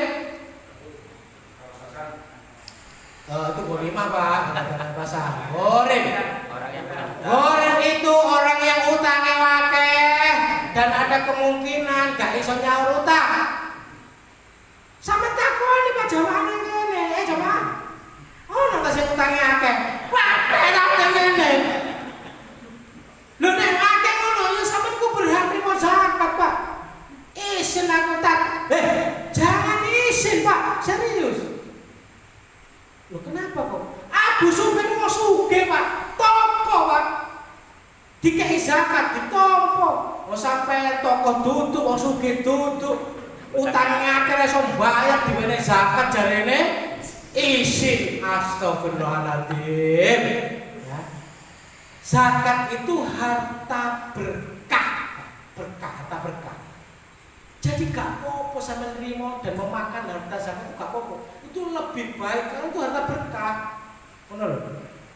Daripada sampai ngemis, itu jauh lebih baik harta zakat itu. Dan gak usah izin, Pak. Dan sama ditawa, uang gagal ganteng, gak zakat diterima. Sama ngomong, Abu Sufyan itu gagal ganteng, bojone akeh sugih. Tokoh terkenal juga terima zakat. Apa? Jadi jenengan di sini kalau ada sing utangnya akeh, laporan dong. Laporan. Aku boleh diwenehi zakat itu ora. Oh ya siap. Apalagi sama teko yang paling dia, tolong aku yang mau zakat. Hadisnya kan begitu. Siapapun orang yang datang kepada Anda dan minta zakat, maka berikan. Sebenarnya gak usah ditakoni. Sama ini miskin apa ora? Sama terkategori di nomor 1, nomor 2, nomor 3 dari sisi amil zakat loh. Sama terkategori asnaf, 8 asnaf itu. Sama terkategori yang mana? Gak perlu ditakoni ngono, Pak. Jadi ada orang datang minta zakat, kasih, gak usah ditakoni. Jelas? Nah, gitu. Terus kalau saya takon meneh, Ustaz, ada kelebihan zakat, Tat. Boleh nggak diberikan sound system untuk masjid? Boleh nggak diberikan karpet untuk masjid? Boleh nggak diberikan kipas angin untuk masjid? Dari uang zakat boleh apa enggak, Tat? Menurut saya jawabannya tidak boleh. Kenapa kok nggak boleh, Tat? Karena nggak termasuk. Saya tak takoni. Masjid itu di 8 asnaf termasuk yang mana? Nomor 1 Kak, fakir, miskin, amil, ibnu sabil, gharib, mualaf, sing ndi? Termasuk sing ndi? Gak ono ta? Gak ono. Nek diwenehi mah guru ngaji oleh gak ta? Gak oleh. Kok gak oleh ta? Ya termasuk ini di dia itu guru ngaji. Nek guru ngajimu termasuk gharib, boleh. Jadi guru ngajimu tanya akeh, nah, aku boleh dikai zakat. Guru ngajimu termasuk fakir atau miskin, boleh nggak? Boleh. Guru ngajimu termasuk ibnu sabil, boleh nggak? Boleh. Fakir duduk, miskin duduk, goreng juga duduk, ibnu sabil juga duduk, mu'alaf nggak mungkin. Mosok mu'alaf tadi guru ngaji, kebangetan kalian muridnya. Pinteran guru nih setas mlebu Islam wis pinter dadi guru. Kowe bangkotan dari Islam kan. Malah berguru kan. Malah kan gitu. Ya fisabilillah. Hah? Ya fisabilillah kan. Lah nek masjid kan fisabilillah, guru ngaji fisabilillah, kan begitu. Makanya boleh tak? Tidak termasuk. Loh, kok enggak termasuk kan? Nah, ini jelaskan kan begitu. Yang penting kan penjelasannya ya. Jadi ketika harta digandengkan dengan kata fisabilillah, maka maknanya hanya satu. apa itu jihad fisabilillah. Jadi 8 asnaf yang terakhir soal zakat. Zakat digandengkan dengan fisabilillah, maka itu maknanya adalah jihad fisabilillah.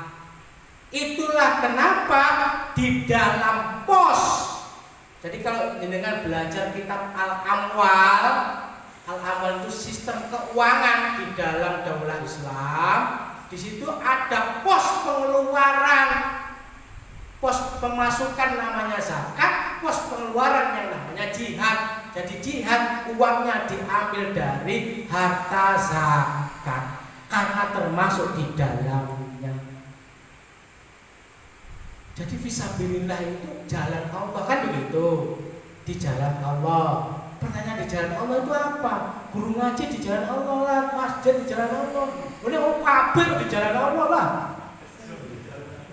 Orang pergi ke masjid itu fisabilillah juga. Betul kan? Orang berangkat ngaji juga fisabilillah, sama tekon yang kene fisabilillah, sama sing ngurusi zakat. Yo fisabilillah yo kabeh fisabilillah yo bagian kabeh atau lo kabeh dosa ya carane. Ngono ya. Jadi fisabilillah itu jihad fisabilillah. Itu kok jihad perang, bukan jihad yang sungguh-sungguh, itu bukan perang. Jadi harta perang, tuku senjata, buat makanan pasukan, buat gaji pasukannya segala macam itu diambilkan dari harta zakat. Gitu loh. Itu boleh ya. Makanya guru ngajinya enggak apa-apa. Kok ketokane guru ngaji ini apa miskin dikasih enggak apa-apa. Gitu. Fakir miskin itu kan standarnya kan agak kabur kan begitu ya. Oh, jangan lihat penampilan, Bos. Kadang-kadang penampilannya oke kan gitu, tapi dia ngomongnya sok mangan, apa kayak kan gitu. Nah, jangan begitu tuh. Kayak saya misalkan begitu, Ustaz Haris, coach pendamping bisnis di mana-mana. 6 bulan 1 tahun gak ada proyek Pak, sepi. Nek ngomong langsung mangan, berhak nggak terima zakat? Kan berhak terima zakat, diwenehi zakat, tak topo kalau aku. Kan gitu. Loh kenapa ditompo? Harta berkah itu. Jadi kalau kita makan, insya Allah mendapatkan kebaikan. Mau tambah sehat, mau tambah anak, mau dadi sugih. Harta berkah, ngono lho. Ojo diterus-terus nih. Senengane sing diomong-omong kae. Sampe lu ngomong tok tapi ra wani ngono lho.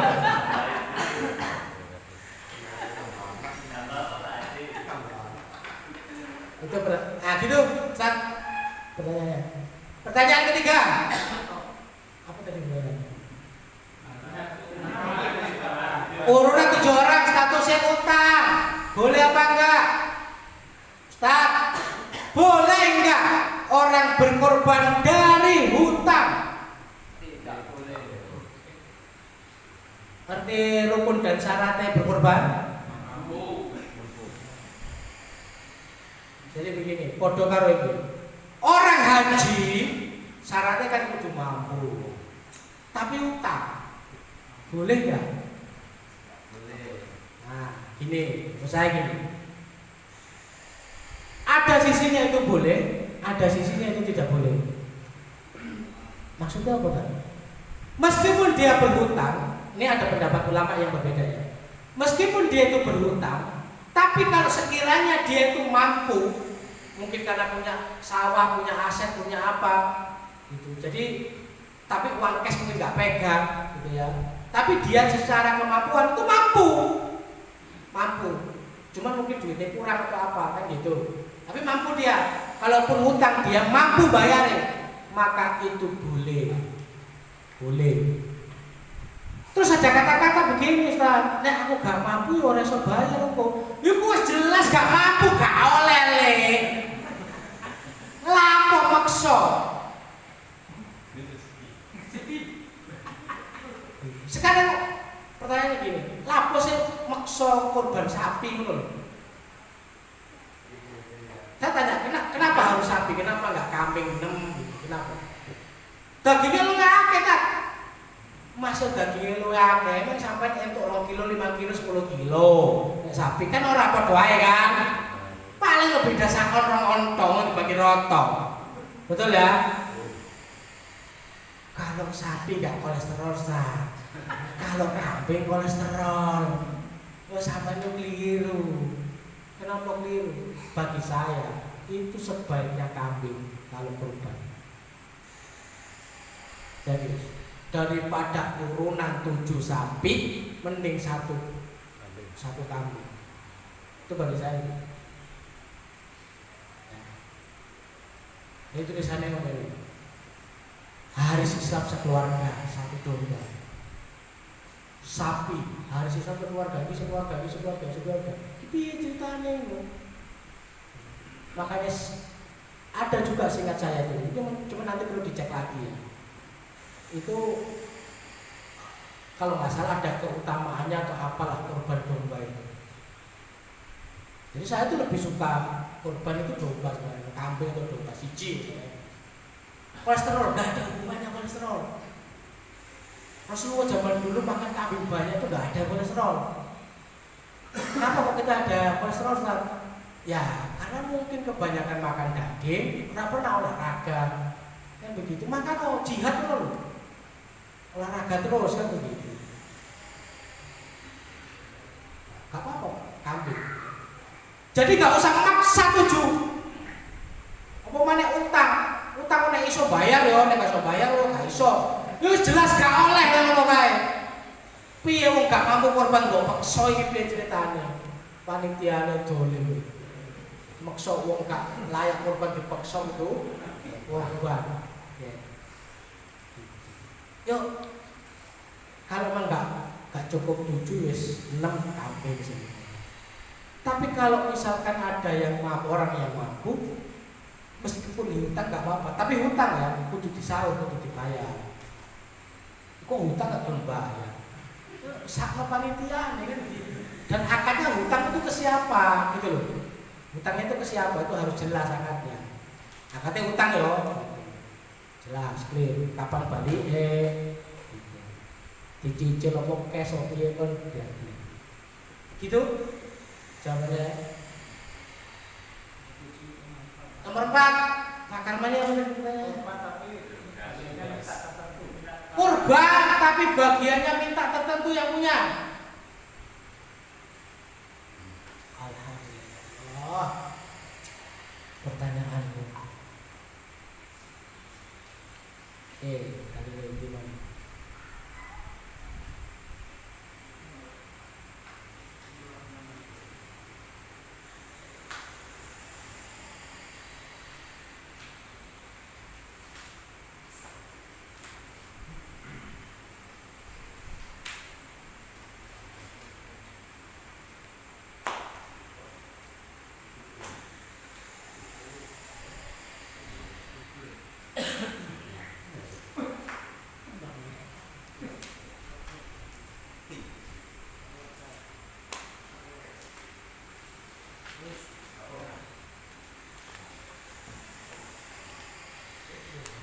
Nah ini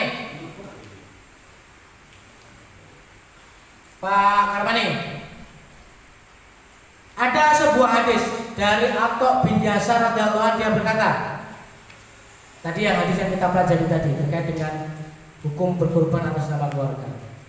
Aku bertanya kepada Abu Ayyub Al-Ansari, bagaimanakah dulu sembelihan kurban pada masa Rasulullah SAW? Dia menjawab, seorang laki-laki menyembelih 1 ekor kambing atas nama dia dan atas nama keluarganya.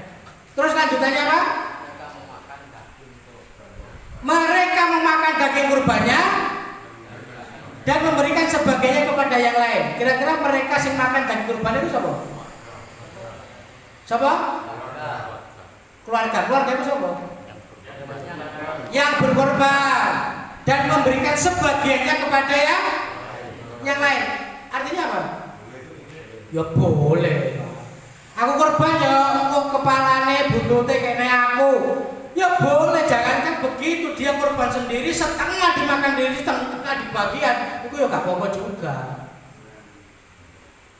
Nek sapi siji kurban ta dipangan dhewe buntute tok diwenehne umat ngono perak. Ya boleh ae sing nopo sing perasaan.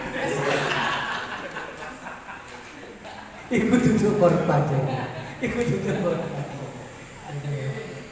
Itu dudu korban, itu jenenge ngece. Boleh, tapi sebagian ya, sebagian dan sebagainya itu disebarkan. Jadi nggak apa-apa, korban minta kepalanya, minta apa nggak apa-apa. Tapi kemudian sebagian besarnya di apa? Dibagikan. Itu tak berdasarkan hadis ini, jawaban saya seperti itu. Mungkin itu ya. Alhamdulillah. Ada pengumuman kira? Ada pengumuman dari yang terhormat panitia. Assalamualaikum warahmatullahi wabarakatuh. Besok ada acara di tempatnya Pak Karman. Jadi undangan untuk live streaming ya dari ingin ketemu semua tim Dirosa sama karyawan sama pelajar juga. Jadi semua diundang barangkali bisa meluangkan waktu di tempatnya Pak Karman jam 8.30. Nah, diupayakan datangnya jam 8.20 atau jam 8.15. Sarapan. Makanya dibuat jam 8.30 biar sudah sarapan. Nggih, cukup informasi dan insya Allah untuk minggu-minggu ke depan ada pembagian Islam sisa. Dibagikan ada satu orang bisa nerima 4 ya, dibagikan ke teman atau saudaranya, keluarganya. Terima kasih banyak. Saya ulangi ya, saya ulangi. Besok para peserta Dirosa ini diundang kumpul ke rumahnya Pak Karmani jam 8.30 sampai sekitar jam 10. Ya sekitar sampai jam 10 lah ya. 8.30 sampai sekitar jam 10 di rumahnya Pak Karmani. Insya Allah siap hadir? Insya Allah. Pokoknya sepi jawaban. Insya Allah siap hadir.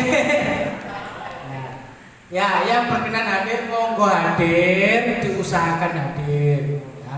Kalau memang sudah ada jadwal mungkin sama keluarga atau apa, nggih monggo nggak apa-apa juga, gitu ya. Cuman ya sebaiknya hadir. Acaranya apa, Pak? Apakah Pak Karman ini menyimpan sesuatu, Pak? Jangan-jangan undangan walimatul apa ini? Macam ada walimatul akikoh, kan gitu. Ada walimatul khitan, kan gitu. Kira-kira mungkin nggak walimatul khitan nih? Nggak mungkin ya. Anaknya cewek-cewek kabeh soalnya gitu. Walimatul, ya itulah pokoknya ya. Gitu. Ada acara live streaming, ya live streaming. Jadi kita nobar, nonton bareng. Saya ditonton apa tak? Yo dirahasiakan loh, kan begitu. Ngono gak dirahasiakan, mesti ngomong ini. Wah, mending aku nonton di YouTube aja. Wis aku tau dengan Pak Karman, aku tak tahu di YouTube aja. Makanya katakan Dani nobar opo ya. Oke, nobar di tempatnya Pak Karmani jam 8.30 sampai jam 10 insya Allah ya. Itu diundang dengan sangat datang kehadirannya besok di rumahnya Pak Karmani dalam rangka walimatul nobar jam 8.30 jam 10. Itu pengumuman dari beliau dan dari saya. Terima kasih. Saya kembalikan kepada moderator Ustaz Hamzah Bogor Tabatul. Alhamdulillahirabbil alamin. Acara telah kita jalani dengan sukses ya, semoga menjadi berkah keilmuan kita ke depan Agar apa? Di dalam ibadah ini kita punya pegangan atau dalil ya, tidak ngawur. Karena kalau tanpa dalil, tanpa ilmu, niatnya ibadah malah mendapat dosa. Jadi ngaji itu sangat penting. Makanya jangan disia-siakan. Kondisi seperti ini berbuat kebaikan harus dipaksakan. Kalau nggak ada udur syar'i, diusahakan datang. Ya. Dan saya apabila ada tutur kata yang kurang berkenan mohon dimaafkan. Saya akhiri. Wassalamualaikum warahmatullahi wabarakatuh.